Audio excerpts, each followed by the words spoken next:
are backstage, and joining me just now is the newest tag team in WCPW. May I introduce to you Liam Slater and Johnny Moss. Gentlemen, welcome to WCPW. Thank you, Jen. Thank you very much. You know what? I wrestled for a long time.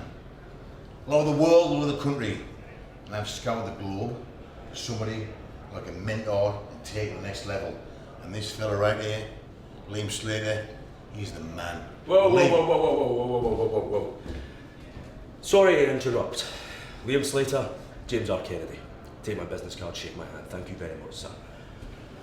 Now, Mr. Moss, young talent. It's funny you say that. Now. Well, I'm not here for trouble. I'm not here for trouble. I'm not here for trouble. You right now. The minute you get in my face, you're asking for trouble. And trust me. I'm telling you right now. The minute you go in my face, you got trouble. Now everyone just... And I'm about to show this fella here what trouble's all about. And he's following my footsteps. Yeah. So whatever you've got, get me ready for trouble. And a whole lot more. So we'll go and get your boys. I'm telling you now, Liam Slater. I'm gonna prove to you and the rest of the world Okay. what we're all about. Go and get them. Go and get them ready. Get in my face right now. Go. Point taken. Point taken.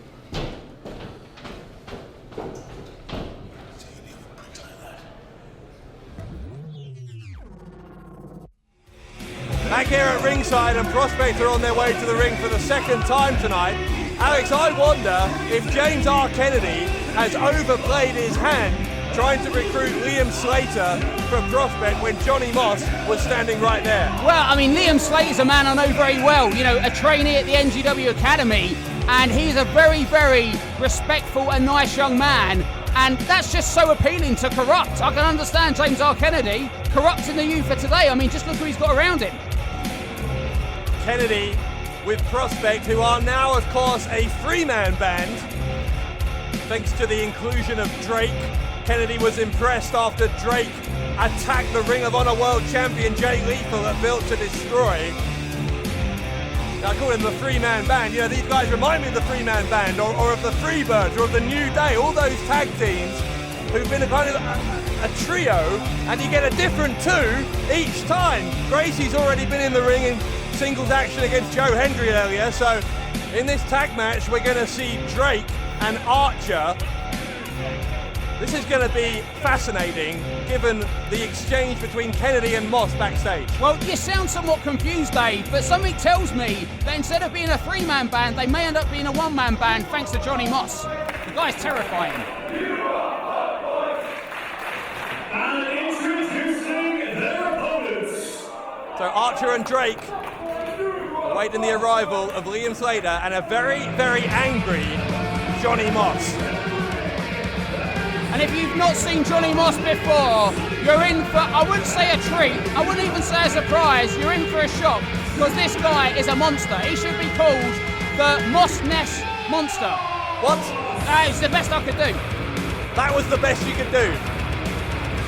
Never mind. Liam Slater and Johnny Moss. A very unique combination, because Johnny Moss, with years of experience, and in terms of pure power, probably right up there with any other heavyweight in British wrestling. Johnny Moss owns his own wrestling school up in Cumbria nowadays, and in that spirit he seems to have taken Liam Slater under his wing.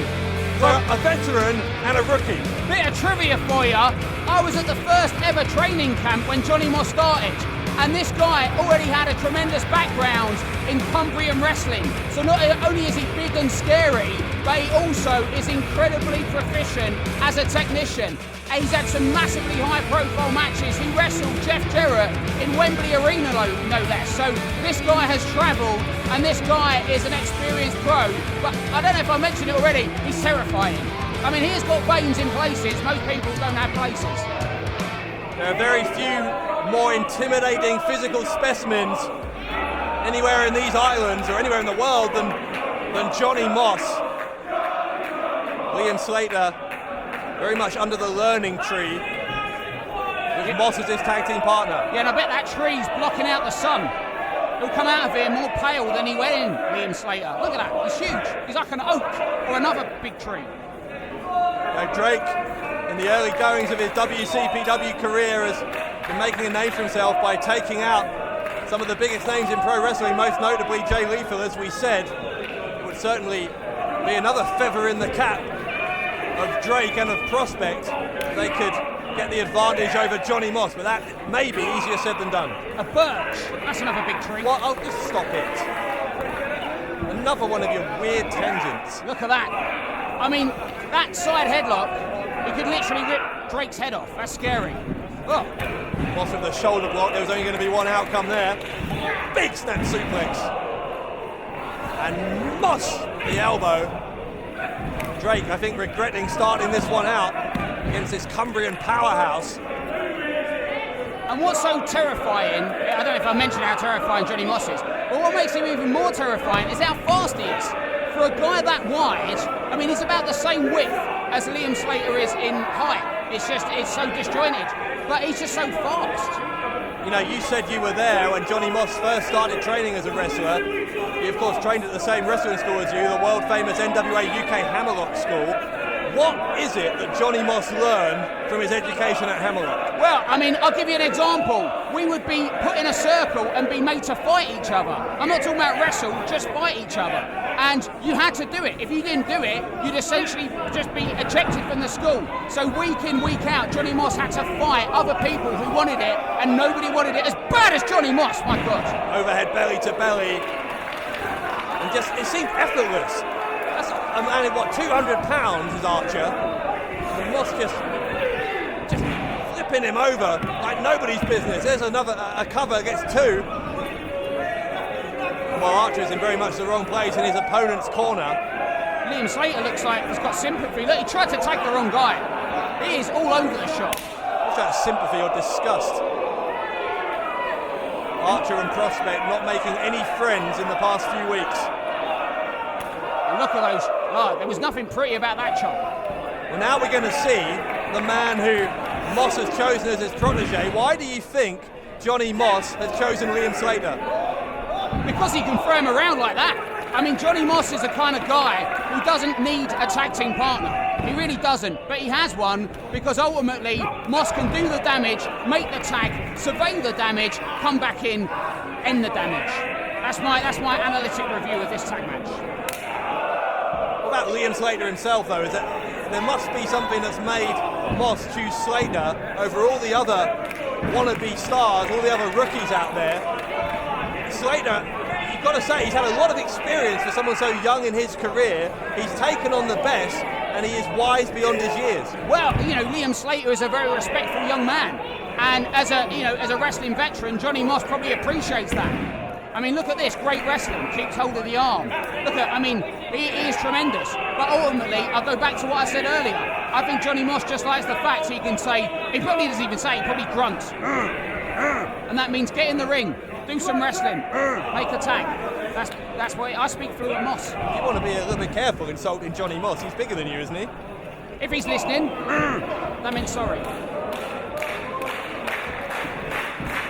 Disrespect there from my commentary partner. Just for the record, Mr. Moss, if you listen to this afterwards, I was not participating in that. So covered by Slater. Bit innovative, had those arms hooked with his legs. Drake with the knee into the ribs of Slater.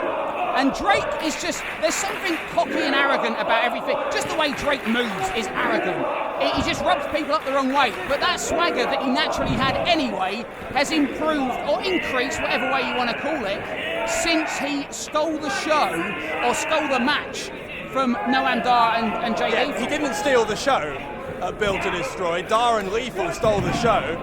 And then he stole the spotlight in what should have been Jay Lethal's moment to savour a great victory. He essentially did what America did in World War II.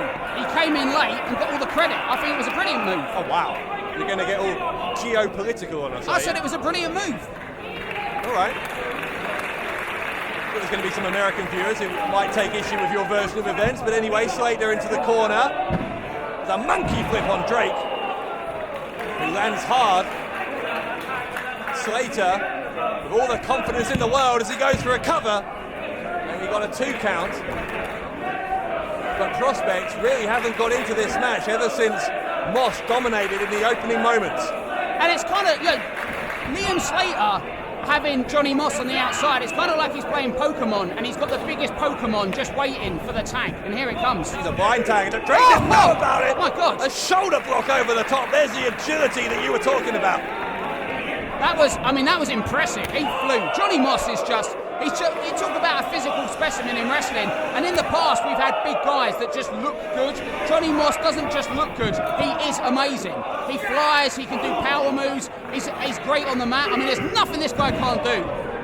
Short arm clothesline goes for the cover. Drake escapes. He might regret that. This pounding he's taking from Moss has been just completely relentless. As Moss again backing him into the corner. That's good ring smarts. Slater learning all the time from Johnny Moss. Drake kept as far away as possible from Archer in the opposite corner. I think he learned about gravity there. Like, don't resist the gravity of Johnny Moss. Slater takes down Drake, goes for another cover. Because he's so big, he's got his own gravity. Yes, I understood.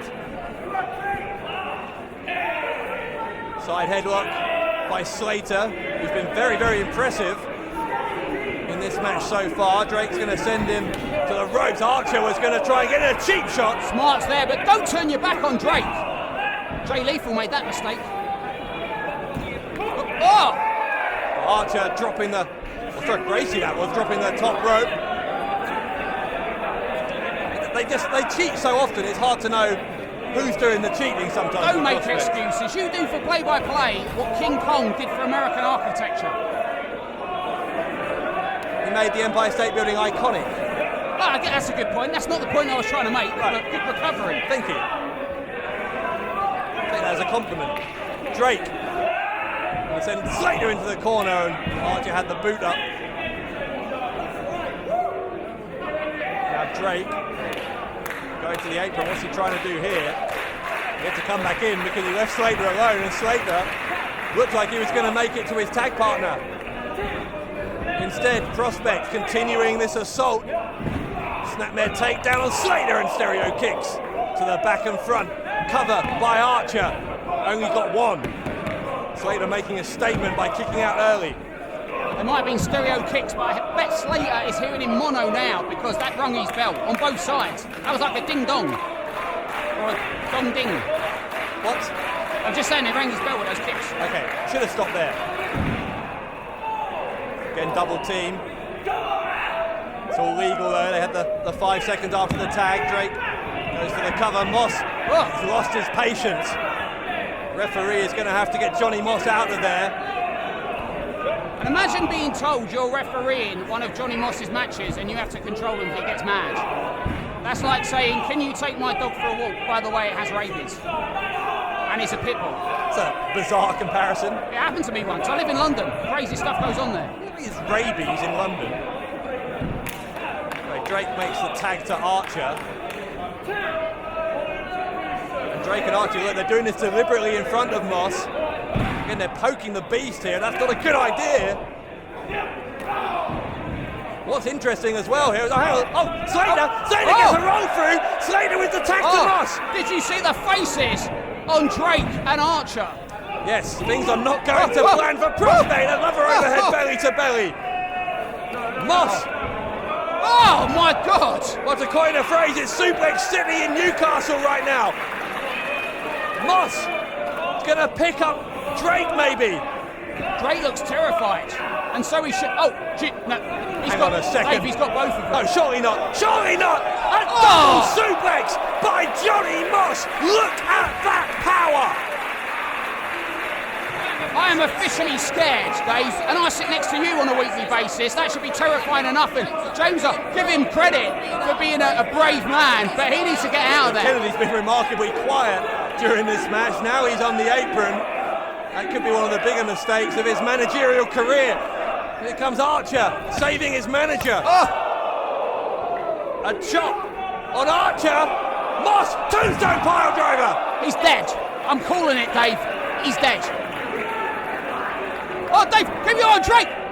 Oh, did he call him? No way. Drake was going with that kind of a code breaker off the top rope. Instead, Moss caught him. What's Slater doing? Slater off the top onto Archer. Look at the synergy between the veteran and the rookie, between Moss and Slater. There's the cover, and Liam Slater and Johnny Moss making an awful, awful night for Prospect.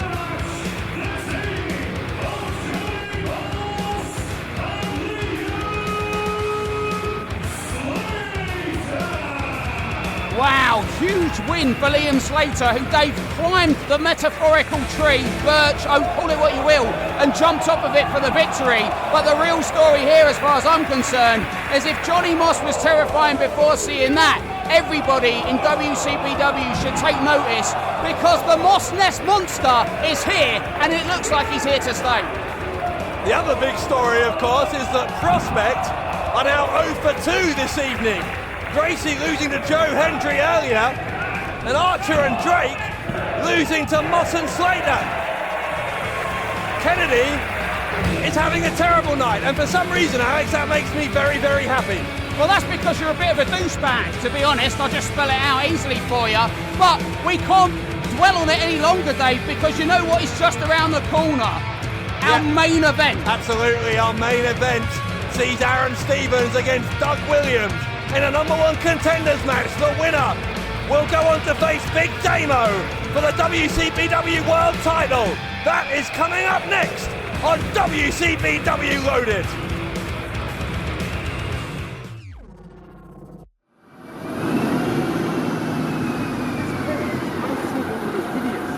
Absolutely, it's a premier ring for God's sake. No prince deserves to stay there. Okay? Anyway, where's the O2 Academy? It's this way. I'll get a taxi, mate. Right, hey, kid, where are you going? Huh? Where are you going? The O2 Academy is that way. And a taxi is a fantastic idea. But the only taxi I need is you. Turn around. Turn up. I've got my servant. You what? Turn around. Oh, to the O2 Academy. What Culture Pro Wrestling? Prince to me. Do you want to see WCPW live but are allergic to the awful people of Newcastle? WCPW is coming to Greater Manchester on Saturday the 8th of October to the Altrincham Silver Blades Arena. Your ticket won't just get you a stat card featuring Cody Rhodes versus Kurt Angle, but will also grant you access to our first ever fan convention during the day. Meet the What Culture guys, have photos with your favourite WCPW wrestlers, a host of other surprises, and VIP members will get to meet Kurt Angle and Cody Rhodes in person. Tickets can be bought at WC.PW.